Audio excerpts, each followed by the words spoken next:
Welcome po dito sa Suzuki 3S Shop, Gigilunan, Mangaldan, Pangasinan. At ngayong araw ay magbibigay po ako ng price update for this month of August. At ipapasilip ko po sa inyo lahat ng mga available Suzuki motorcycles dito sa kanilang shop. Excited na ba kayo?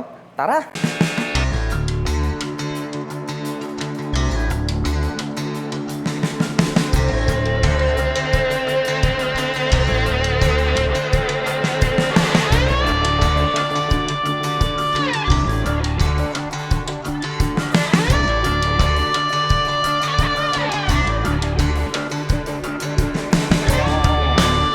Pagpasok nyo po rito sa kanilang pintuan, mga kababayan, ito po yung bubungad sa inyo. Napakadaming mga motorsiklo ng Suzuki.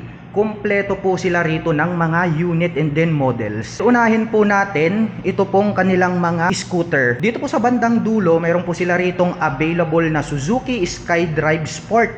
Napakaganda rin po ng dating nitong scooter na ito. Ito po is ideal po siya pang daily service. Silipin natin dito sa harapan, naka-single rotor disc brake po ito along with single pot caliper. Napakaganda rin po nitong kanyang headlight design. May nakalagay po rito na SkyDrive Sport para sa kanyang model name. At ito po ay naka-fuel injection na rin kaya matipid sa pagkonsumo ng gasolina. Ito naman pong kanyang meter panel display is naka-analog. May 2 pocket naman po rito sa harapan na very accessible, pwedeng paglagyan ng ating mga personal belongings. And then equipped naman po siya ng drum brake para sa kanyang preno dito sa likuran. At ang kagandahan niyan, mayroon po itong built-in or integrated na kick starter, which is pwede natin sipain. Kung halimbawa na mahina na yung ating battery, ay magagamit pa rin natin continuously itong ating motorcycle. At ang presyo naman po nitong kanilang Suzuki SkyDrive Sport ay nagkakahalaga po ito ng 72,900 pesos. At kung balak mo naman pong kumuha ng hulugan, ay kailangan mo lang pong mag-down payment dito ng 4,800 pesos. At para naman po sa kanyang monthly installment, sa loob po ng 36 months, ito po ay mayroong 4,006 pesos. Sa 3 taon po yan. Ito naman po yung kanyang katabi. Wow! Napaka-elegante ng maxi scooter na to. Ito naman po yung pinakabago nila na Suzuki Bergman Street 125EX. Mapapansin natin ito pong newest model is nagkaroon po siya ng chrome color dito po sa kanyang front piece cover. So dyan po natin marirecognize na ito po yung pinakabagong model ng Suzuki Bergman Street. Ito pong AX version. Ang kagandahan naman nito, no, very attractive yung dating kasi nga chrome color yung nandirito sa gilid hanggang rito sa gitna. At ang kagandahan niyan, mayroon po itong maliit na little visor. Hindi yan adjustable, pero ang kagandahan niyan, napaka-porma ng kanyang dating. Naka-crescent moon design naman itong kanyang headlight design. Sa kanyang braking system, naka-single rotor disc brake. Naka-mags naman po ito. At ang lapad po nitong kanyang upuan. So ito pong AX version na Bergman Street, very premium po itong kanyang seat cover. Nakikita nyo, mayroon po siyang two-tone color combination na leather type, brown along with matte black color. At napakalapad din po nitong kanyang integrated na grab bar. Dito naman po sa likod, ang kanyang braking system is naka-drum brake. Ang cute nito pong kanyang stock pipe. At may nakalagay naman po rito na Bergman 3D emblem and then Street AX yung kanyang model name. Pagdating naman po sa kanyang fully digital meter panel, astig. Mayroon naman po itong front pocket, maluwag din po. Pwede tayong maglagay ng mobile phones. Naka-mechanical key yung kanyang ignition. At dito naman po sa kabila, ang kanyang glove box. Pag binuksan natin, mayroon na rin po siyang USB charging port. So, nothing to worry about para po dun sa mga kababayan natin na mahilig mag long rides. Dahil mayroon na po siyang integrated na USB. Pwede po kayong mag-recharge ng inyong mga mobile phones anytime, anywhere. Para naman po rito sa kanilang Suzuki Bergman Street 125EX, mayroon po silang available na 3 color dito po sa kanilang shop. Ito po yung kanilang silver color, gray, and then ito po is para siyang dark gray kung di ako nagkakamali. At ang presyo naman po nitong kanilang Suzuki Bergman Street 125EX ay nagkakahalaga po ito ng 92,400 pesos. At kung balak mo naman pong kumuha ng hulugan, ay kailangan mo pong mag-down payment ng 6,800 pesos. At para naman po sa kanyang monthly installment, ito po ay mayroong 4,906 pesos. Sa loob po yan ng 36 months. Dito naman tayo sa kabila. Unahin muna natin lahat ng mga scooter. Anyway, mga ka-LM, ito po palang Suzuki Bergman is mayroon po siyang 2 model variation. So ito pong Bergman 125, ito po yung kanyang standard. At yung kanila pong Bergman EX, yan po yung kanilang special edition. So titignan naman natin. Pagdating po sa kanyang design, the same lang po yung design pagdating po dun sa kanilang special edition. Well, ang kagandahan lang sa special edition, ito pong kanyang front cowling dito sa bandang itaas, ito mapapansin natin is glossy black siya. Ayan, glossy black lahat yan. Pero dun po sa special edition, gaya ng sabi ko sa inyo, chrome color yung kanilang ginamit. And then yung kanyang seat cover dito po sa standard, mapapansin natin all black lang po siya. Yan oh. Unlike po dun sa ating special edition is two-tone color combination po yung kanyang seat cover pagdating po dun sa kanyang upuan. And then pagdating naman po sa lahat ng mga specs and features, the same lang din po sila. Wala na po silang pagkakaiba. Yung color lang po and then yung design mismo dito sa harap. So doon mo po marirecognize yung pagkakaiba po nung Bergman Street 125EX and then ito pong Bergman Standard. Well anyway, ang presyo naman po nitong kanilang Suzuki Bergman Street 125 ay nagkakahalaga po ito ng 83,400 pesos. At kung balak mo naman pong kumuha ng hulugan, ay kailangan mo lang pong mag-down payment ng 4,800 pesos. At pagdating naman po sa kanyang monthly installment, ito po ay mayroong 4,546 pesos. Sa loob po yan ng 36 months. So ito pong kanilang standard, mayroon po pala itong 4 color na available ngayon dito sa kanilang shop. Mayroon po tayo ritong maroon, napaka-cute no. Mayroon din tayong metallic red, mayroon po tayong white, and then ito pong dark gray. Dito naman po tayo sa kabila, ito pong kanyang katabi, yan naman po yung napaka-cute na scooter, which is ito naman po yung kanilang Suzuki Abinis 125. Napaka-forma din ng kanyang dating, no? Very unique.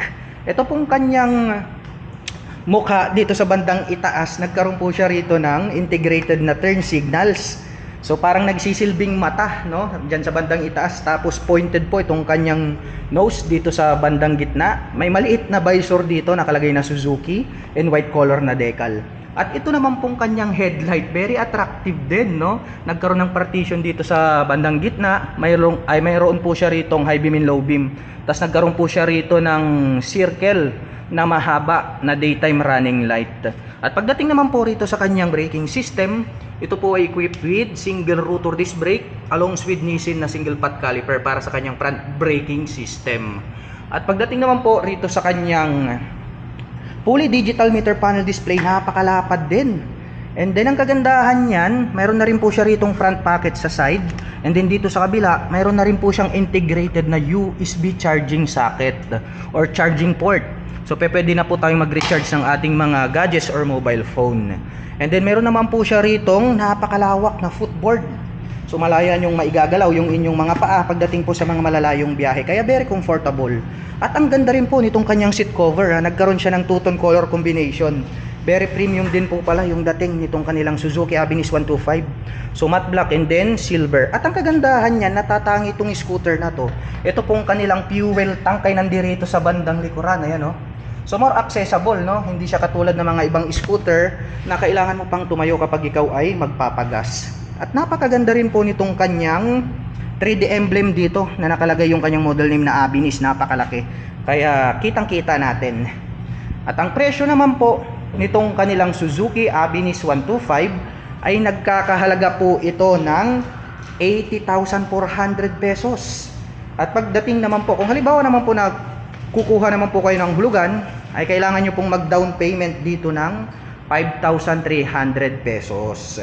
At pagdating naman po sa kanyang monthly installment, ito po ay mayroong 4,366 pesos sa loob po yan ng 3 taon. At ang available color po dito sa kanilang shop ngayon, meron po tayong white color, may orange, no? Ang ganda ng orange, no? Very vibrant yung color. And then meron din po tayo ritong matte black color. So lipat naman tayo sa kategory naman tayo ng underbone. Ito talaga yung pinakamabilis na motorcycle, which is kaya nga po ito binansagang King of Underbone. Kaya kilalang kilala ito pong motorsiklo na to dahil hari nga daw po ito ng daan. Ito naman po yung kanilang Suzuki Rider 150. Ito po palang kanilang Suzuki Rider 150 ay meron po itong 2 model variation, which is meron po tayong carburetor type at meron naman po tayong fuel injection. So ang pagkakaiba naman po nitong dalawa, makikita natin dito po sa kanyang headlight design. Ito po yung itsura ng carb. Habang ito naman pong ating FI is napakaganda ng kanyang headlight design. Nagkaroon pa siya ng aim shape dito sa gitna and then umiilaw din po yan. So mas malapad po yung mukha nitong ating carburetor type. Compare po natin dito po sa FI. So pagdating naman po sa kanilang braking system, the same lang po sila na naka single rotor disc brake along with single pot caliper dito sa harapan or dual pot caliper na matte black. At pagdating naman po sa kanilang fully digital meter panel display, malapad din. Naka-mechanical key system naman po itong kanyang ignition. And then dito sa harap, dito po sa pinakabagong Suzuki Rider 150 Fi, nagkaroon na po siya ng compartment dito sa bandang harapan. Kaya kung mapapansin nyo, mayroon na po siya ritong susian. So pwede rin po tayo ritong maglagay ng maliit na personal belongings gaya ng papel. At ito pong kanyang upuan, napakahaba naman niya. And then single color lang naman po siya. Pero ang kagandahan niya malambot, kaya very comfortable sakyan. And then pagdating naman po rito sa kanyang preno dito sa likuran, equipped po ito ng single rotor disc brake along with single pot caliper. Mahaba po, two-tone color combination. Ito pong kanyang stock pipe. At ito pong available color dito po sa kanilang Suzuki Rider 150 Fi. Meron po tayong maroon, meron tayong gray color, and then mayroon po tayong glossy black. At ang presyo naman po nitong kanilang Suzuki Rider 150 Fi ay nagkakahalaga po ito ng 121,900 pesos. At kung balak mo naman pong kumuha ng hulugan ay kailangan mo lang pong mag-down payment ng 11,800 pesos. At pagdating naman po sa kanyang monthly installment, ito po ay mayroong 6,165 pesos sa loob po yan ng 3 taon. Dumako naman po tayo rito sa kanyang other variation, which is ito naman po yung kanyang carburetor type na version. So gaya ng sabi ko sa inyo, the same lang din po sila sa braking system. Parehas po yan na naka single rotor disc brake hanggang dito sa harapan. Kaya very powerful yung kanilang stopping power. At ang kagandahan niyan, ito po palang kanilang carburetor type. Mayroon pa po siyang integrated na kickstarter. 'Di ba? So malaking advantage 'yan dahil kung halimbawa po humina na po yung power ng ating battery, pwede po natin siyang sipain para magamit pa natin kahit wala pa tayong pamalit ng battery. So dito sa FI, check nga natin. Wow. Hanggang dito sa FI, ayan fuel injection na version, mayroon ding integrated na kickstarter. Kaya pala ayaw nilang iwan itong Suzuki Rider kasi nga mayroon silang mga kickstarter. At pagdating naman po sa price nito pong kanilang carburetor type na Suzuki Rider 150 carb type ay nagkakahalaga po ito ng 108,900 pesos. At kung balak mo naman pong kumuha ng hulugan ay kailangan mo lang pong mag-down payment ng 9,800 pesos. At pagdating naman po sa kanyang monthly installment, ito po ay mayroong 5,600 pesos sa loob po yan ng 36 months. Dumako naman tayo dun sa bandang dulo kasi dito nakita ko yung Suzuki Gixxer. So dito naman po sa kanilang Suzuki Gixxer 150, actually 155 na po ito sa papel kasi ito na po yung kanilang newest model. Mayroon naman po sila ritong available na 2 color, which is mayroon tayong blue and then ito pong black. Actually may orange to nung nakaraan, so siguro nabili na. So ang kagandahan naman nitong kanilang Suzuki Gixxer 150 is napaka-bulky nito. Kasi nga yung category nito is sport touring bike. So para na po siyang big bike pero 155cc po siya. Pagdating po sa kanyang fully digital meter panel display, malapad, naka-mechanical key sa kanyang ignition, naka-naked handlebar at napaka-flawless nitong kanyang timeless na fuel tank. At pagdating naman po rito sa likuran, naka-single monoshock absorber. Red color naman po yung kanilang ginamit kahit dito sa black color. At ang kanyang braking system ay equipped po ito ng single rotor disc brake along with single pot caliper. At ang napaka-forma dito, ito pong kanyang tambutso. So mayroon po siyang dual exhaust. Ang ganda po nitong kanyang newest design ng headlight compare natin dun sa kanyang previous version. So LED na po yung ginagamit para sa kanyang headlight. At ang presyo po nitong kanilang Suzuki Gixxer 150 ay nagkakahalaga po ito ng 104,900 pesos. At kung balak mo naman pong kumuha ng hulugan, ay kailangan mo pong mag-down payment ng 13,800 pesos. At pagdating naman po sa kanyang monthly installment, ito po ay mayroong 5,188 pesos sa loob po yan ng 3 taon. At dito naman po sa kabila, mayroon pa po pala silang available rito na Suzuki GSX-S 150. So ito po yung ating mga previous model, mayroon pa po sila ritong available. Kaya kung may naghahanap at nagkukulik ng motorsiklong ito, mayroon pa po silang stock rito. Ang kagandahan yan, no? Very attractive dito pong kanyang headlight design, para kasi siyang tutubi. Compare natin dito po kay Suzuki Gixxer na napakalupit at napakaangas din dahil nga mahaba itong kanyang headlight design. And then itong kanyang katabi, ito po yung kanilang Suzuki Gixxer SF250. So sports racing category naman po ito. Kaya kung naghahanap talaga kayo ng semi big bike at maporma ang dating, highly recommended po itong kanilang Suzuki Gixxer SF250. Naka fully digital meter panel display, naka mechanical key, naka naked handlebar. Napaka-porma po. Astig yung dating nito pong kanilang Suzuki Gixxer SF250. So available din po yan dito po sa Suzuki 3S Shop, Gigulunan, Mangaldan, Pangasinan. Well, natapos na tayo sa part na to dito sa scooter, dito po sa kanilang underbone scooter again. Mapunta naman po tayo dun sa dulo. So para naman po dun sa mga naghahanap ng mga underbone motorcycle na pang daily service at more affordable yung price tag, ito po yung kanilang Suzuki Smash. So mapunta muna tayo dun sa previous version. So ito po yung mga previous version, carburetor type po ito. So makikita natin, meron po sila ritong 4 na color available. Meron tayong red, white, gray, and then glossy black. Pagdating naman po rito sa kanilang Suzuki Smash na carburetor type, mayroon po itong 2 model variation. Dahil mayroon po itong Suzuki Smash Spokes type, which is yan po yung naka-rim set. At mayroon din po silang Suzuki Smash Mags type. Kaya ito po yung naka-mags. Kaya different din po yung kanyang prices. So dito po sa carburetor type na Suzuki Smash ay naka-rim set po ito. Ang preno niya sa harapan is naka-mechanical drilling or drum brake. At ito pong kanyang headlight design, kapansin-pansin na walang pagbabago from the previous version. At ito naman pong kanyang headlight ay nandirito sa bandang itaas. Kaya pag kayo po ay liliko sa kanan at kaliwa, ay susunod yung kanyang ilaw. Well, malaking advantage yun. Kitang-kita talaga. Very visible yung daan. At pagdating naman po sa kanyang meter panel display, ito po ay analog. Naka-mechanical key para sa kanyang ignition. At ito po ay semi-automatic na motorcycle. At ang presyo naman po nitong kanilang Suzuki Smash na spokes type ay nagkakahalaga po ito ng 63,400 pesos.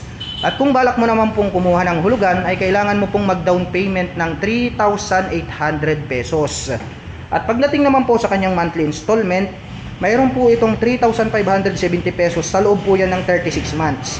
Ito po yung kanilang rim set or spokes version. Ito pong kanilang Suzuki Smash na Mags type ay nagkakahalaga po ito ng 68,400 pesos. At kung balak nyo pong kumuha ng hulugan, ay kailangan nyo pong mag-down payment ng 3,800 pesos. At pagdating naman po sa kanyang monthly installment, ito po ay mayroong 3,827 pesos sa loob po yan ng 36 months. Dumako naman po tayo dun sa kanyang FI version. So yung ating tinalakay kanina na mayroong 2 model variation, ito po yung carb type. Mayroon din po siyang spokes version and then mayroong mags version. Ito naman po yung kanyang upgraded model, which is ito po yung FI or fuel injection na po siya. So yung isa kanina is carburetor type. So ang pagkakaiba naman nila dito sa FI, compare natin dito sa carburetor type, kapansin-pansin, marirecognize mo agad na ito po yung carburetor type at ito naman po yung FI. Dahil nga po, magkaiba po sila ng itsura. Ito naman pong kanyang headlight, the same lang din, yung position nandirito sa taas, kaya very visible. Napakaganda rin, diamond design itong kanyang turn signals. At nagkaroon po siya ng badge dito na Suzuki na chrome color. At pagdating naman po rito sa kanyang braking system, ito po ay equipped with single rotor disc brake along with single pot caliper. At itong version na to, ito po yung kanilang mags type. So mayroon din po itong spokes type ha. Ito pong kanilang Suzuki Smash 115 Fi version. Ang kanya naman pong meter panel display, wow, very attractive, no? Compare po natin dito po sa kanilang carburetor type. So dito makikita rin po natin yung pagkakaiba. Ito po yung carburetor type version. Ito naman po yung fuel injection. At para naman po sa mga kababayan natin na nakapanood ng video na ito at interesado pong maglabas ng mga Suzuki motorcycles, ay maaari nyo po silang puntahan at bisitahin. Dito po yan sa Suzuki 3S Shop, Gigilunan, Mangaldan, Pangasinan. At para naman po sa mga kababayan natin na nais magpunta rito, ang kanila pong operation time is starting 8:30 AM until 5:30 PM from Monday to Saturday.